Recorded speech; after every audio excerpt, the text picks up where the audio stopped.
होती है। और आज इस धरती से क्रांति लड़ेगी, जंतर मंतर की धरती से।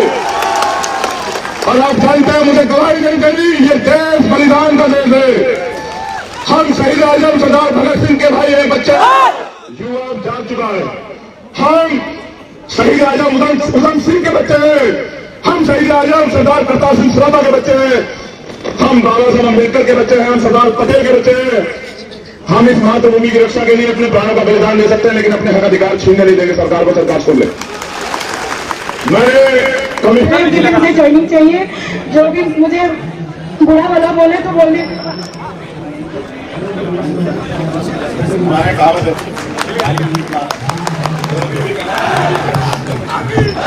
इस देश की रीढ़, जो नौजवान इस देश की रक्षा करता है, सेवा आंदोलन को और ताकतवर बनाना पड़ेगा। हमें सरकार को बताना पड़ेगा कि जो नौजवान देश की रक्षा के लिए प्राणों का बलिदान दे सकता है, वो अपने हक अधिकार के लिए लड़ भी सकता है। और वो अपने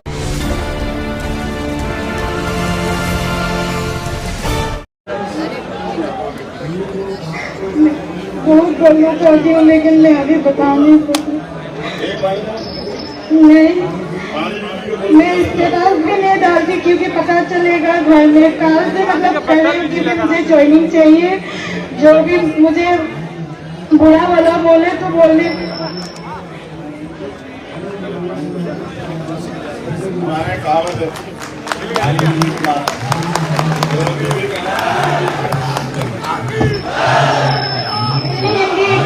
नहीं है। हमारी आवाज आ रही है? जो लोग हमारे छोटे बहन बहनों में कुछ सुनना चाहते हैं, हाथ उठाएं दोनों। तुम चुनाव लड़ो तो जीत जाओ। और ऐसा विधायक एमपी हो हमारा, तो सदन में जाके बोले हमारे लिए। तो बोलो, वीरांगनाएं आंसुओं से नहीं लड़ती, दम से लड़ती। बोलो। मैं अभी दम से आई हूँ, किसी से डर के नहीं आई हूँ। लेकिन तब भी ऐसा होता है कि शादीशुदा औरत को बहुत गालियाँ सुननी पड़ती है। मेरी सासू माँ बहुत अच्छी है, लेकिन मेरी ससुर जी बहुत वो है कि मुझे बहुत गालियाँ पड़ती है। मेरे हस्बैंड को भी पता नहीं, मैं छुपा के रखती हूँ। गाली देती तो मैं हाथ फूल लगा के सो जाती थी। मुझे मतलब वर्दी चाहिए, मुझे ज्वाइनिंग जैसे भी चाहिए। मेरी मम्मी पापा को भी मुझे देखनी है, जो मुझे पैदा करके बड़े किए हैं। और मम्मी पापा को मैं बचपन से देखी हूँ कैसी गुजरा हुआ है। घर में बहुत सारा हम लोग, पापा का 4 भाई था, सब लोग पढ़ लिया और मेरे पापा को पढ़ने नहीं मिला। उसको गाय भैंस देखने के लिए उसका नहीं पढ़ाया गया। तो मैं इसीलिए पापा का दुख को समझ के मैं बहुत हार्ड वर्क करके पढ़ के यहाँ तक आई हूँ। मुझे वर्दी चाहिए, मेरी मम्मी पापा को देखभाल करनी है। अभी मेरी पापा टीवी का बीमार है, 3 महीना हुआ है। मैं छोड़ कर आई हूँ मेरे हस्बैंड को रख के। मेरी भाभी है, मेरी भाभी भी अनपढ़ आई है, तो उसको भी पता नहीं दवाई कौन सा मेडिसिन टाइम पे देना है। मुझे जीत के जाना है इस बार। दोस्तों, मेरा साथ वर्दी लेके ही जाएंगे, तब तक सपने पूरी करना है। हम कैसे जाएंगे? वर्दी लेकर जाएंगे, वर्दी लेकर जाएंगे, वर्दी लेकर जाएंगे।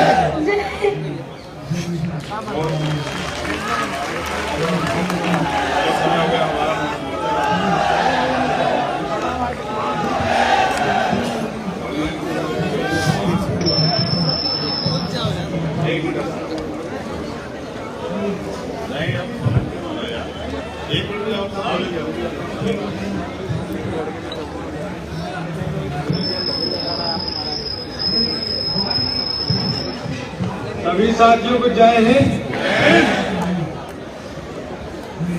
जैसा कि हम आज जंतर मंतर पे इतनी संख्या में खड़े हैं और हमारी यूनिटी टूट चुकी थी, आशा खत्म हो गया था कि हम अपनी मांग कर सकते हैं। अगर हमारे हिम्मत आया है तो बीमारी भी आया है, हमारे सपोर्ट में बीमारी भी आई है। मैं यहाँ यशस्वी परिवारों का धन्यवाद करना चाहूंगा और साथ साथ भीम आर्मी सपोर्टर एवं पदाधिकारियों को तहे दिल से धन्यवाद करना चाहूंगा। और आज हमारा जो उद्देश्य है सरकार से, आज लड़ाई आर्या पार हुई। भारत माता की जय, भारत माता की जय, जय जय जय जय जय भीम, जय भीम, जय भीम, जय जय जय जय जय भीम, जय भीम, जय भीम, भीम आर्मी जिंदाबाद, जिंदाबाद, जिंदाबाद। धन्यवाद अशोक शर्मा जी, जिस तरह से निरंतर आप पिछले 20 दिनों से यहाँ बने हुए हैं। जो नौजवान साथी 10 दिन से इस व्यवस्था में लगे हुए थे, हमारी बहनों को रुका रहे थे, उनका भी बहुत बहुत आभार। वो हमारी बदरपुर टीम का, कल पर्पलगंज में भी बहुत सारे साथी रुके, उस टीम का भी आभार। तो पूरी प्रदेश कमेटी, हमारी सभी साथियों का बहुत बहुत आभार। खास तौर से जो साथी विधानसभा से बस लेकर आए, बहुत बहुत उनका आभार। जो हमारी कोर कमेटी है, हमारे विधानसभा के तमाम साथियों का बहुत बहुत आभार। और ये संख्या आप बताती है कि माननीय चंद्रशेखर साहब के एक आदेश पे इकट्ठा होके हम सरकार बदल सकते हैं और इन लोगों को न्याय दिला सकते हैं। जिस तरह से साहब अभी भाषण देंगे, अपनी बात रखेंगे, देख करो साथियों, सामने जो देखो, सामने बुला के देखो, पीछे बुला के देखो, देखो सब लोग पीछे रहना। और बस है आगे। आप बैठ जाओ। ये जो माहौल बदला है, ये जो माहौल बदला है, और आज हमें पूरी उम्मीद है हम कुछ न कुछ लेके जाएंगे। मैं अपने सारे सभी साथियों का धन्यवाद करता हूँ। माननीय चंद्रशेखर साहब अपनी बात रखेंगे।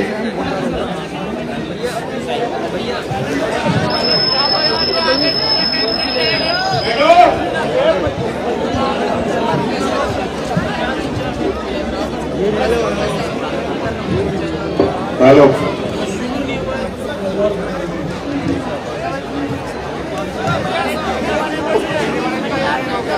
बैठिए। जिन लोगों ने झंडे तिरंगे उठाए उनके अलावा बाकी लोग बैठिए।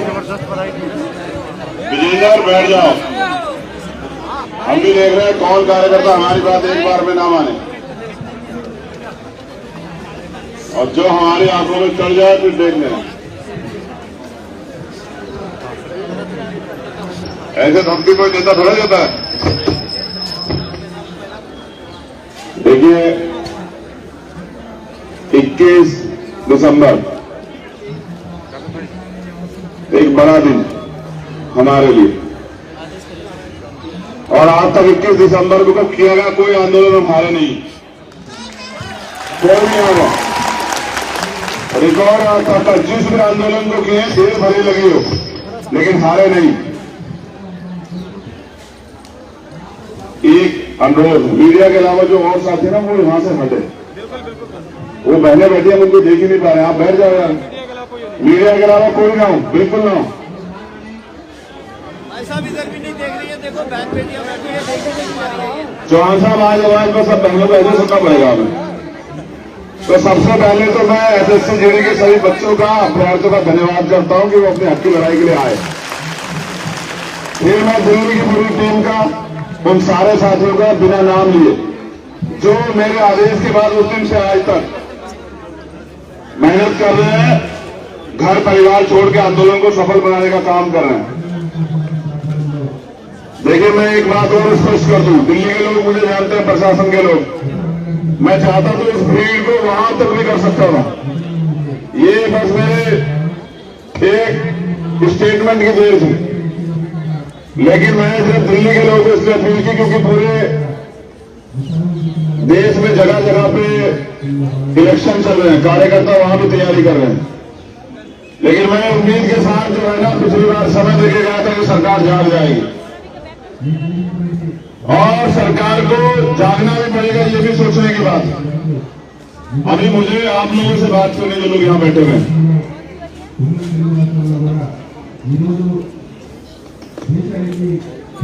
मैं समझता हूँ कि आजाद भारत में गुलामों जैसी स्थिति क्यों बनी। एक वो भारत था जब हम अंग्रेजों के गुलाम थे, तब हमें अपने अधिकारों के लिए लड़ने का अधिकार नहीं था, तब हमें अपने हिस्से की लड़ाई लड़ने के लिए अधिकार नहीं थे। ये आजाद भारत है। यहाँ षड्यंत्र से शिक्षा महंगी की गई। यहाँ शिक्षा महंगी है, मौत आसान है, सस्ती मौत। महंगी शिक्षा, सस्ती मौत। और नौकरी के लिए जो करना पड़ रहा है वो मुझे बताने की जरूरत नहीं है। लेकिन गजब की बात यह है कि अगर नौजवान अपनी मांग इस सरकार से नहीं रखेंगे तो क्या वो अपनी मांग रखने के लिए किसी दूसरी सरकार से मांग रखेंगे? क्या वो अमेरिका वालों से मांग करें अपने हक के, अपने अधिकारों की? क्या वो फ्रांस, जर्मनी, ब्रिटेन वालों से बात करें? क्या वो श्रीलंका, नेपाल, चाइना के लोगों से बात करें? ये सरकार आखिर नौजवानों की बात सुनना क्यों नहीं चाहती? उस नौजवान की बात जो नौजवान इस देश की रीढ़ है, जो नौजवान इस देश की रक्षा करता है सेवा के और खड़ा होकर जो अपने जान का बलिदान देता है, उस नौजवान को सरकार क्यों नहीं सुनना चाहती? अगर उसका सबसे बड़ा कारण मुझे समझ आता है तो वो ये है कि सरकार नौजवानों को गुलाम समझती। सरकार हमें जातियों धर्मों में बांट के राजनीतिक अपनी रोटियां सेकना चाहती है, लेकिन हमारे हक अधिकारों को देना नहीं चाहती। आप इलेक्शन का समय देखोगे, हर आदमी कहेगा 2 करोड़ रोजगार दे देंगे, 15 लाख रोजगार दे देंगे, 10 लाख रोजगार दे देंगे। लेकिन आप नौजवान साथी हो तो सोचो, जब सरकारी डिपार्टमेंट ही रहेंगे तो रोजगार कहां से मिलेंगे सरकारी? जिस तरह से सरकार निजीकरण कर रही है, जिस तरह से सरकार सरकारी डिपार्टमेंट खत्म कर रही है, आप सरकारी नौकरी के लिए लड़ रहे हो, प्राइवेट के लिए? हाथ में बताना, दोनों हाथ में बताओ कौन सी नौकरी के लिए लड़ रहे हो? सरकारी।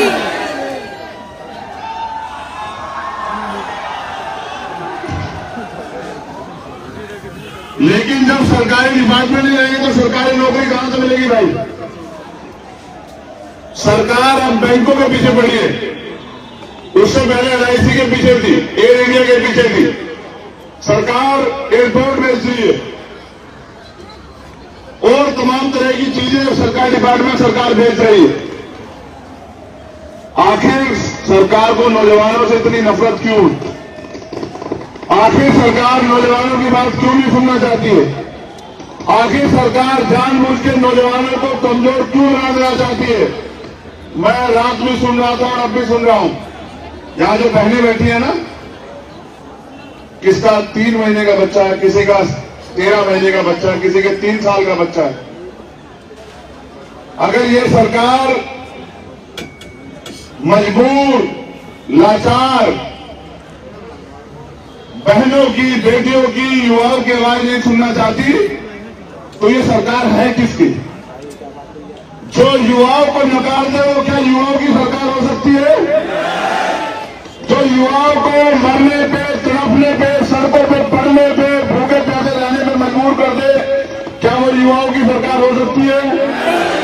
जिस सरकार के इशारे पे पुलिस के लोग, RAF के लोग, जो और फोर्स के लोग हैं, वो बहनों के कपड़े फाड़े, उनको लाठियां मारे, उनको बेइज्जत करे, उनके हाथ तोड़ दे, वो सरकार बहनों की सरकार हो सकती है क्या? नहीं।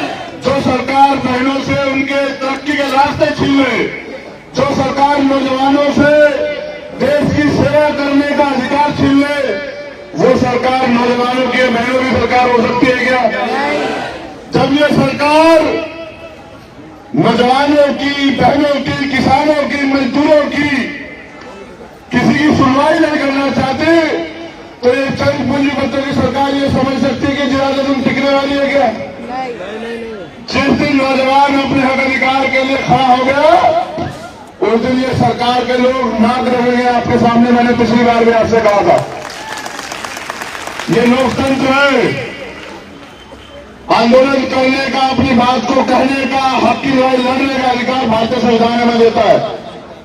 इसको हमसे कोई नहीं छीन सकता। लेकिन मैं ये भी बता दूं कि अगर सरकार हमारी मांग नहीं सुनेगी, सरकार हमें मजबूर करेगी, तो हमें आंदोलन को और ताकतवर बनाना पड़ेगा। हमें सरकार को बताना पड़ेगा कि जो नौजवान देश की रक्षा के लिए प्राणों का बलिदान दे सकता है, वो अपने हक अधिकार के लिए लड़ भी सकता है, और वो अपने हक अधिकार के लिए इस निकम्मी, झूठी, युवा विरोधी, महिला विरोधी सरकार को सबक भी सिखा सकता है।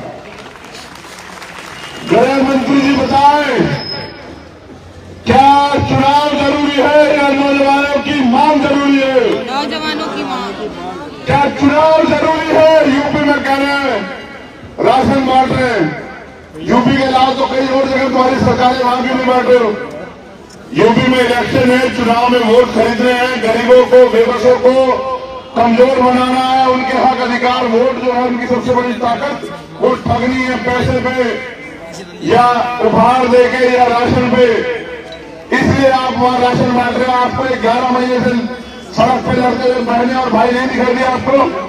क्या गृह मंत्री जी आपको इन बेबस बहनों की चीखें, आवाजें नहीं जाती है? वो भी कहे बहनें हमारे सामने गए कि परिवार के लोग भी टूटने लगे। मैं ये कहना चाहता हूं कि टूटो मत, किसानों से सीख लो। 750 किसान बलिदान हुए, हजारों लोगों ने जेल काटी, और 1 साल से ज्यादा समय वो लड़ते रहे। बारिश आई, ठंड आई, धूप आई, तमाम तरह की परेशानियां, उनको अपराधी कहा गया, उनको नक्सली, खालिस्तानी, पता नहीं क्या कहा गया। उनका दोष ये था कि वो अपने अधिकारों के लिए लड़ रहे थे। आपको भी अगर अधिकार चाहिए तो आपको लड़ना पड़ेगा, और अगर आप लड़ने के लिए तैयार हैं तो विश्वास कीजिए, ये लोकतंत्र है, यहाँ संविधान है, यहाँ लड़ाई तलवारों और बंदूकों से नहीं लड़ी जाती। आज पुलिस आपको लाठी मारे, गोली मारे, आज आप पुलिस के जवाब नहीं देंगे, लेकिन सरकार को दिखा देंगे कि आपको वर्दी चाहिए या फिर अर्जी चाहिए। आज आपको ये भी देखना है कि जो बड़े बड़े भाषण दे रहे हैं प्रधानमंत्री, गृह मंत्री और कई मुख्यमंत्री, आज वो ये भी बताएं कि वो बहनों के सम्मान में क्या कर रहे हैं। क्या वो 11 महीनों से सड़कों पर सख्ती हुई परेशान होती बहनों पे दर्द को नहीं सुनना चाहते हैं? यहाँ वर्दी पहने हमारे भाई भी लोग खड़े हैं। क्या अपने हक की मांग करना, अगर आपको जो लोग नौकरी में, सेवा में, फोर्स में, अगर आपकी 6 महीने की तनख्वाह रोक ली जाए और आपके बच्चे रोटी के लिए भूखे मरने लग जाए, उनकी पढ़ाई, उनकी फीस न जमा हो, उनके पास कपड़े न बचे, तो आप अपने हक अधिकार के लिए क्या करोगे? हर इरादा आपके पास, अगर आपको अपनी बहन की शादी करानी हो, सरकार आपको तनख्वाह के पैसे ना दे, आपको अपने बच्चे का इलाज कराना हो, अपनी मां का इलाज कराना हो, अपने बूढ़े पिता को सर्दी में कपड़े लेके देने, और आपको ये सरकार तनख्वाह न दे, तो क्या करोगे आप लोग? ये नौजवान क्लर्क की नौकरी के लिए नहीं लड़ रहे हैं, मैं फिर कह रहा हूं, ये अगर लड़ रहे हैं तो वर्दी के लिए लड़ रहे हैं, देश में बलिदान देने के लिए लड़ रहे हैं। और मैं आज इनके बीच में आज इसलिए हूं क्योंकि मैं एक नौजवान हूं और मैं नौजवानों का दर्द समझता हूं। मैं बेरोजगारी का दर्द समझता हूं। मैं पढ़ लिख के BA, MA, MBA, MCA करके, PhD करके सड़क पे घूमते बेरोजगार का दर्द समझता हूं, क्योंकि मैं बेरोजगार, मैं जानता हूं बेरोजगारी का दर्द क्या है। और इस महंगी शिक्षा में किस तरह हमारे माँ बाप, यहाँ जो बैठा है ना वो अमीर नहीं है, अगर अमीर होता तो वो इस क्लर्क की नौकरी के, इस कांस्टेबल की नौकरी के लिए सड़क पे नहीं होता। ये वो लोग हैं जो गरीब हैं, ये वो लोग हैं जो देश से प्यार करते हैं। 10% पूंजीपतियों ने देश पे कब्जा कर लिया, हम समझ भी नहीं पाए। ये देश जो है हर व्यक्ति कर्ज में डूब गया है। ये है हिंदुत्ववादी सरकार का हल।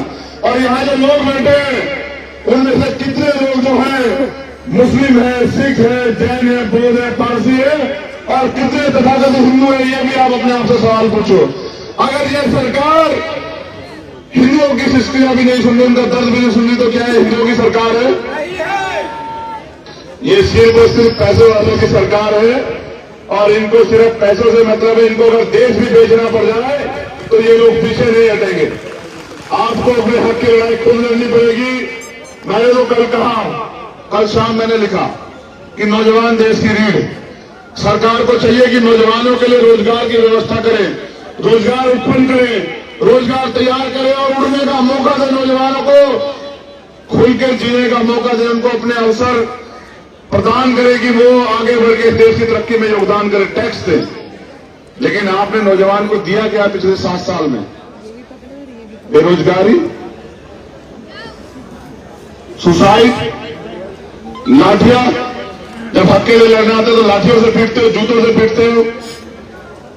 क्यों? ये किसी दूसरे देश के लोग हैं क्या? क्या ये आपके बच्चे नहीं हैं? और अगर अमीरों को गरीबों से इतनी नफरत है तो लिखो कि बहुत कम समय बचा है गरीबों के पास। आप गरीब हक की लड़ाई के लिए सारी लड़ाई लड़ने को तैयार है। अब अमीरों को अपने दरवाजे मजबूती से बंद कर लेने चाहिए। अब गरीब किसे रुकेगा नहीं। अब गरीब ज्यादा दिन मानेगा भी नहीं, क्योंकि जब जुल्म, जाति, अन्य अत्याचार की इंतहा हो जाती है तो फिर क्रांति जन्म लेती है। और आज इस धरती से क्रांति जन्म लेगी, जंतर मंतर की धरती से। और आप जानते हैं, मुझे गवाही नहीं देनी, ये देश बलिदान का देश है। हम शहीद आजम सरदार भगत सिंह के भाई हैं, बच्चे हैं।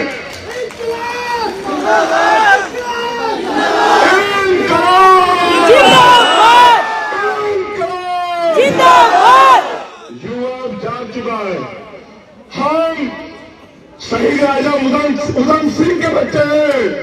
हम शहीद आजम सरदार करतार सिंह सराभा के बच्चे हैं। हम बाबा साहब अम्बेडकर के बच्चे हैं। हम सरदार पटेल के बच्चे हैं। हम इस मातृभूमि की रक्षा के लिए अपने प्राणों का बलिदान दे सकते हैं, लेकिन अपने हक अधिकार छीनने नहीं देंगे सरकार को। सरकार सुन ले। मैंने कमिश्नर साहब से कहा था कि बात करो गृह मंत्री क्या कहते हैं। वो नौजवानों को उनका हक देना चाहते नहीं देना चाहते, वरना फिर हम अपने हक अधिकारों के लिए लड़ेंगे। हमारी लड़ाई पुलिस फोर्स से दोबारा बता रहा हूं नहीं। प्रशासन के लोग लाठियां खूब बजाएं, लेकिन आज या पार आज फैसला होकर रहेगा कि नौजवानों को जिंदाबाद जिंदाबाद जिंदाबाद जिंदाबाद। सुनिए, एक चीज और बता देते हैं, ये जानकारी बहुत जरूरी है आपके लिए। अब मुझे इसके लिए वहां जाना पड़ेगा कि मैं सबको देख लूं।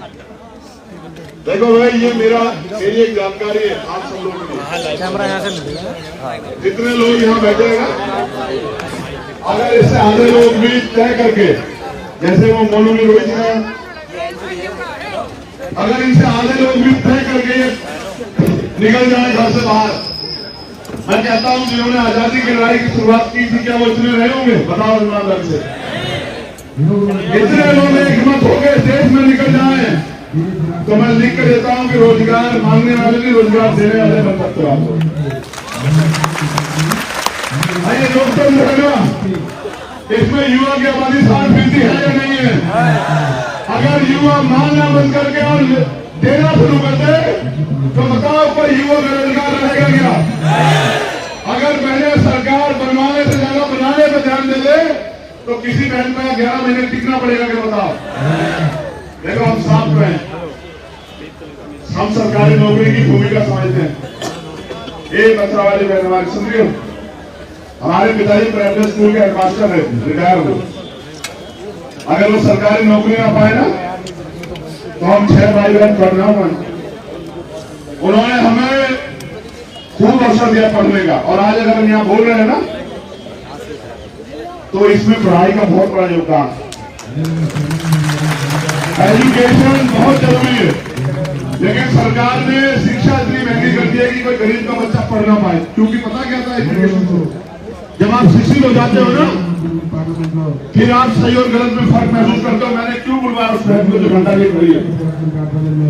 हमें नहीं पता था। कल हम जब वहां गए तो हमने एक और बहन से पूछा, वो लिखी अपनी प्रोफाइल में बहुत बड़ी बड़ी बातें। हमने उससे पूछा कि अगर जो जहर तुम्हारे अंदर इस देश में तथाकथित राजनेताओं ने भर दिया है, बंटवारे का हिंदू मुसलमान का, उसके बाद अगर तुम्हें कोई मुसलमान मिल जाए तो तुम क्या करोगी? तो बोले कुछ नहीं करूंगी मैं। तो मैंने कहा ये जो जहर भर रहे हैं इनसे पूछो, क्या एक जाति एक धर्म के लोगों का खून शामिल है इस देश की मिट्टी में? बताओ। जब आजादी मिली तो क्या एक धर्म एक जाति के लोगों ने लड़ाई लड़ी? ईमानदार से बताओ। और अगर जानना होना इतिहास तो जाना वहां इंडिया गेट पे नाम पढ़ना शहीद शहादत देने वाले लोगों के।